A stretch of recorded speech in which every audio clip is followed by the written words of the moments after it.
With sport, you can change so many people's lives, people's thinking, and it can break barriers. I think it's a great way of doing it. Like many aspiring young cricketers, I wanted to play here at the home of cricket and represent my country.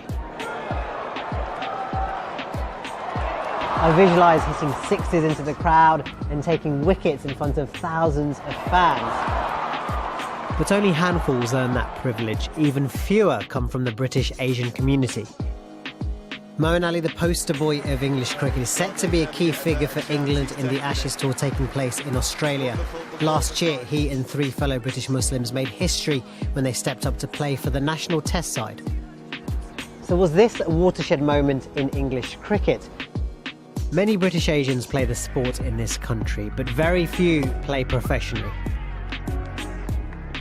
You are good enough, regardless of what race and what colour, you'll get your opportunity. Within that community, if I can inspire as many people to take up the game, that's great as well. All age cricketers of an Asian background in the England team is a huge thing. Whether that necessarily filters through the system is another question. It's not about what colour, where you're from, or anything like that. It's about if you score your runs and do your work to the best of your ability, then you've got a great chance. I'm going back to where it all started to find out how they reached the top and the challenges they faced along the way. I'm Ankit Desai, and this is England's Muslim cricket stars.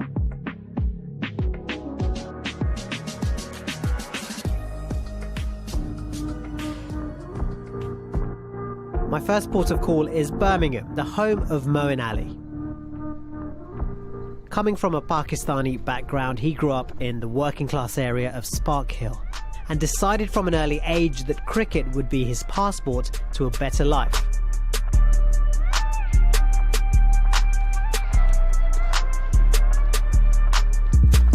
Okay, Mo, let's first of all talk about familiar surroundings. What's it like being back here, first of all, in this science lab, walking the corridors around here? What are the memories that strike you, first of all? First of all, it's obviously great to be back. Brings back a lot of memories. I had good friends here. Surroundings were very similar. Probably the best days of my life. When at school, where they'd say to you, what do you want to be when you're older, etc., etc., would you always write down cricketer or professional sportsman? Yeah, it was always going to be cricketer. Probably didn't realise I was going to play this much for England, but I just knew cricket was the one. When I was in school here, my dad said from 13 to 15, he told me for 2 years, give me 2 years every day after school. That's unusual because a lot of South Asian parents would be like, no, focus on your studies. My biggest advice would be for the parents. With my father, this is what he did, and then he said after 15, then do what you want, knowing that if I work hard at that age, that I will. The hard yards and sacrifices paid off handsomely this summer. Moeen became the first player ever to score more than 250 runs and take 25 wickets in a 4-match test series. One of the perks is now being able to drive to games in luxury cars, but when he was starting out, it was touch and go as to whether he'd even make it to the match at all. Against Middlesex for Worcester, actually, so we're going to Worcester. We had patches on the car. You can literally see bits of the road from under, and we had to stop every 10 minutes for 20 minutes because the car was overheating, so we had to wait another 20 minutes to calm down and drive another 10 minutes. So we had that sort of struggle. We were financially nowhere. We had a game, 3 of us, we had £1 left after petrol's been paid, and we had to buy a loaf of bread. And there are tough times, but when you know the work that they've put in you, you sort of work even harder for them as well as yourself, and that really drives you when you look at their struggle for you, and it drives you, and I think it spurs you on to really want to do it for yourself and obviously for them. Making it as a cricketer at any cost is something which Moeen's England teammate, close friend and fellow Muslim Adil Rashid relates to. I'm travelling to Bradford to first meet him at his local cricket nets where he trains when he's back home. The landscape in Bradford has evolved over the years. Mosques now complement churches to reflect the changing face of the city, with many British Asians moving here during the 60s and 70s. There's a big Asian community here. Asians everywhere, restaurants everywhere, everybody knows everybody around here and stuff, so that's the good thing. The Yorkshire leg spinner has established himself in the England setup with some match-winning performances in recent years.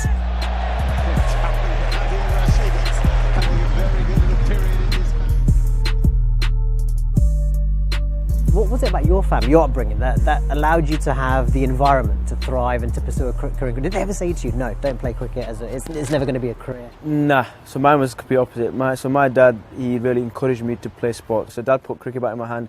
From there you just go with the flow, and then you just pick it up, you start loving the game and you start enjoying it, and that's exactly what happened. And from there, you start taking it serious. Some people will say, well, going for a cricket career is a bit of a gamble, you might not make it. I didn't think about that.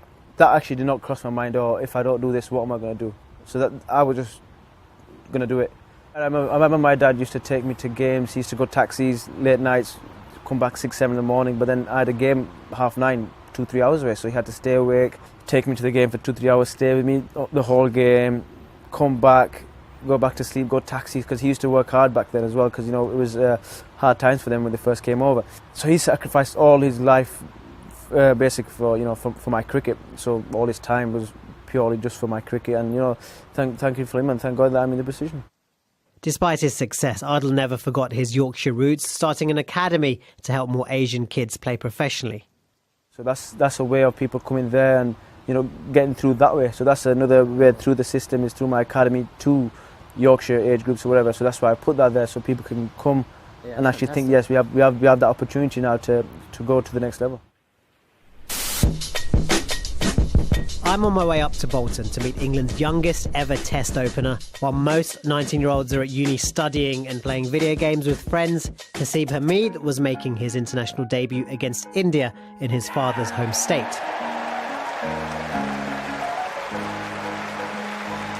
And he still has fond memories of meeting a couple of his childhood heroes during that historic series last year. Tendulkar and Kohli, you met them in the last year. Just tell me what that was like and what you took from those meetings. Sachin Tendulkar spoke about continuing to have that passion for the game. A lot of people can lose that because of the intensity of international cricket. You forget why, the old adage of remember why you started playing the game and things like that. And he was actually quite big on that. Similarly, he also said, be true to yourself and make sure you remember what has got you here. Did that give you that extra little fillip, that extra little bit of even that tiny 5-10%? Did that give you something? Just absolutely. Being in prison? The moment I stepped into his house, I got an extra 50%. It's an unbelievable honour. Yeah, it's difficult for me, but it was an unbelievable honour. Something that I could only have dreamt of, I'd say, and to have actually been there and done that is quite amazing. Yeah, still have to pinch myself at times, but it just goes to show what sort of people they both are. They've inspired me a lot, and they still continue to inspire me. And hopefully, if I can be like that for someone in the future generation, then that would be, an extremely proud moment for me. For a young cricketer at the start of his career, Haseeb thrived being around his peers during his debut. When I played in a team with Moeen, Adil and Zafar in my debut game, that was exactly the sort of thing that opens people's eyes to what can be achieved. I think that's one of the proud moments that I was able to experience in that game. For someone full of passion for their sport to another who seemingly lost his, meet Zafar Ansari.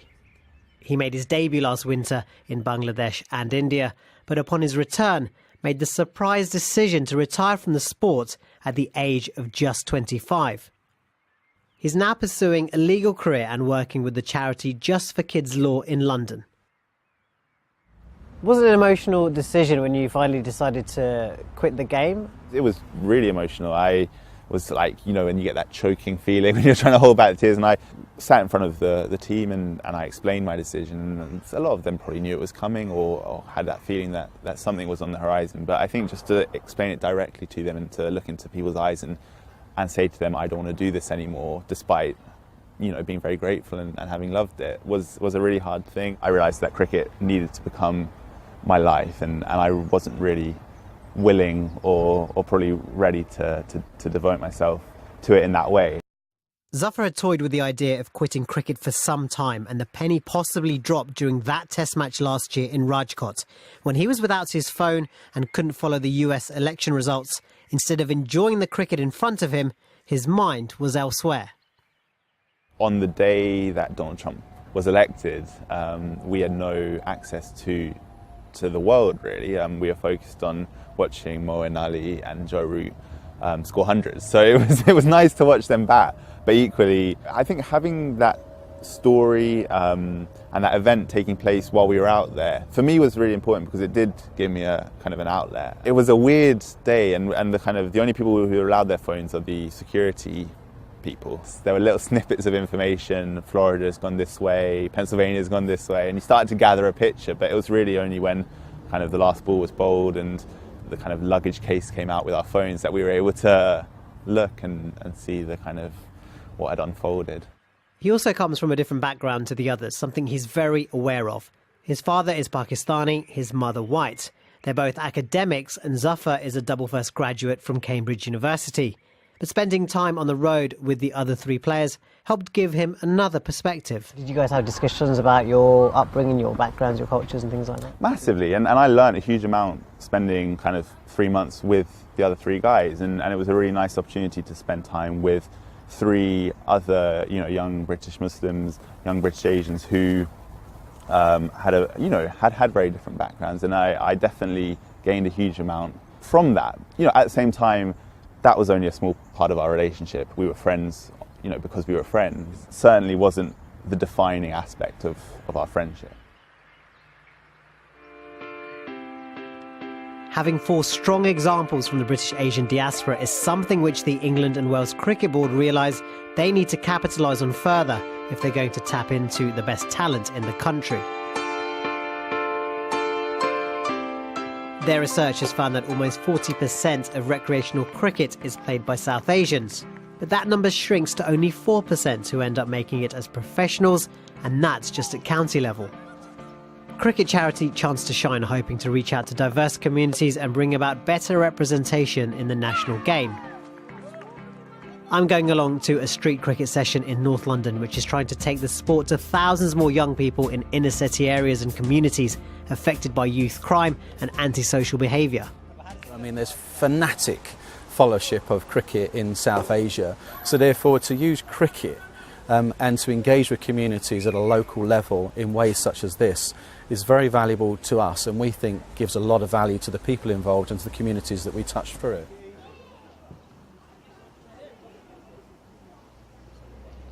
As a group, these 4 young players have become poster boys for British Asians in the country, with Moeen very much seen as one of the key faces of the Muslim community, and he feels he has a duty to help others to understand both his religion and culture better.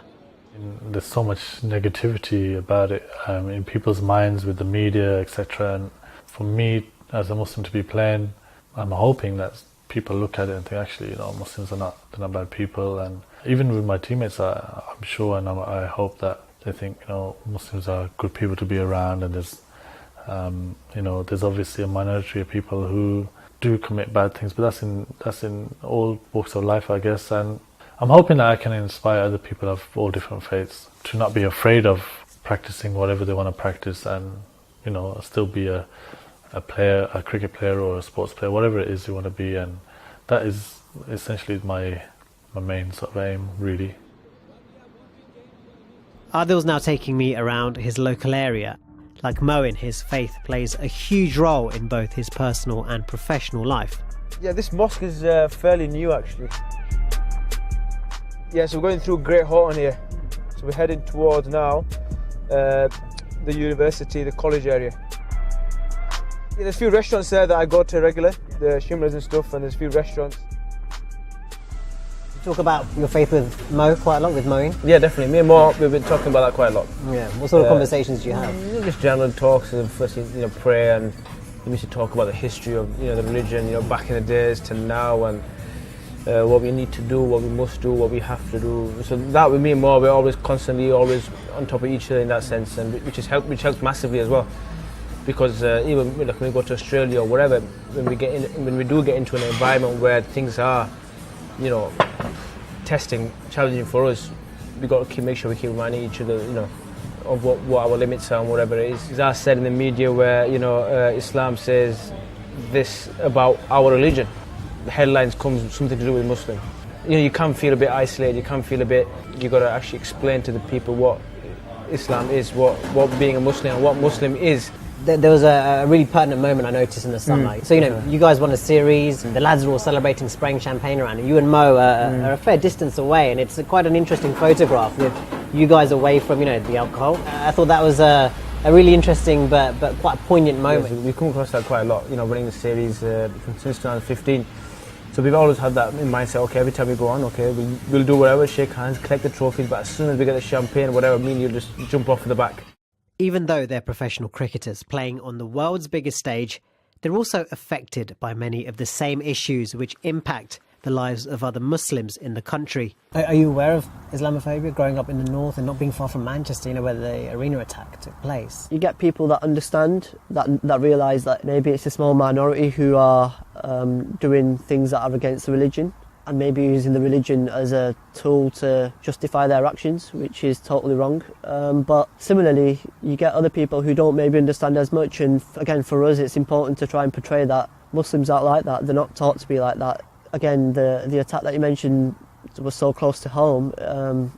Maybe what people don't realise, or some people may not realise, is it affects British Muslims as well. I mean, my sister, and where she works, was, within a stone throw's distance away from where the attack took place. I remember the next day she was actually held back at work. I mean, the whole centre was on lockdown, I think, because of fears, and you're kind of ringing her from home, hoping she's okay. And I hope people realise that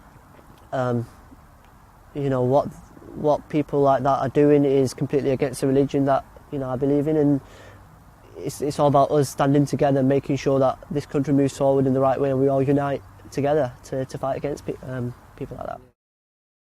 Back in London, despite now being retired from cricket, Zafar's been thinking further about how spending time on the road with Moeen, Adil and Hasib illustrated the diversity of Muslims in the UK. Playing as a group of 4 British Asians, British Muslims in the England team was something that we were all incredibly aware of and very proud of. And I think that was something that really brought us together. I think at the same time, understanding that there was a huge amount that differentiated us as a group of 4. And one of those things being that I had come from a very different background, and that complexity within the group was also important to us, that we were different, we are different sorts of Muslims, and and I think that kind of recognising that was an important thing within the group, and hopefully, outside of it.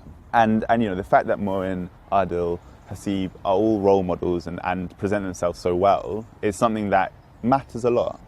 On the other hand, I think it's difficult because, when someone becomes or is treated as a representative, it sort of boxes them in at times. And there is so much more to Moeen and to Adil and to all of them than their ethnicity or their religion. That there's kind of there's a slight tension in that. And I think that they have not coped with it, but they deal with it incredibly well, and they acknowledge how significant what they do is. But at the same time, I think there's it's slightly problematic at times because it becomes more about their identity than about the complexity of who they are as people. The question of whether we'll see more follow in the footsteps of these 4 young British Asian men continues to play on my mind. Having visible role models are crucial in influencing the next generation of budding cricketers, but much of this responsibility is heaped on the shoulders of Moeen. I always came across a lot of South Asian guys my age or just above me and who were playing county at the time, and they would say, "Oh no, we have to give it up because we want to go into education." And for me, it was a cop out. That's not the reason why you didn't make it. It's because you gave up. And I think that sometimes we do that quicker than everybody else as South Asians. We give up on things and we don't, sometimes you got to go through that hard bit or the graft. We don't like putting in, not everybody, but I'm just talking from what I've experienced. And I've always felt if I work harder than everybody else and score more runs than everybody else, take more wickets, then they have to pick you at some stage. Though Moeen's currently at the peak of his powers, being the face of British Asians in cricket is something Hasib could inherit. But is that something he's comfortable with? I think it's good now that we've had someone like Moeen Ali, Adil Rashid, those guys. That's one of the main things. Having a role model now at the highest level is going to be massive. One of the most pleasing things for me has been when a few parents have come to me and said, actually, having seen you play, we believe our son or our daughter can go on to play international cricket for England, and that makes you extremely happy, because that's one of the main things, you know, that you want to try and do as well. You want to inspire the next generation, and coming from a South Asian background, within that community, if I can inspire as many people to take up the game, that's great as well. So, you know, the more people like myself and Moeen Ali can kind of set an example, that'd be good for, you know, future players coming through, I hope.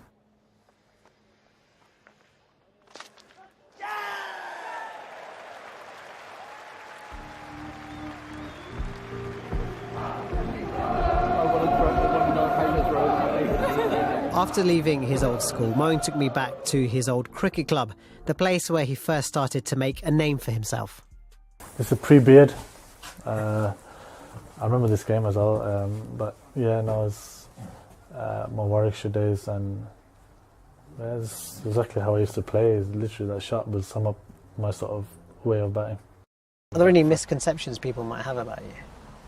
I think people think I'm a serious guy a lot of the time, or a very religious guy, and obviously we all have our abilities and we try our best and do our prayers and all that kind of stuff, but I'm not as serious as probably what people think. I like to have a laugh and joke, especially around my teammates, but I've got to be comfortable around the environment and stuff first.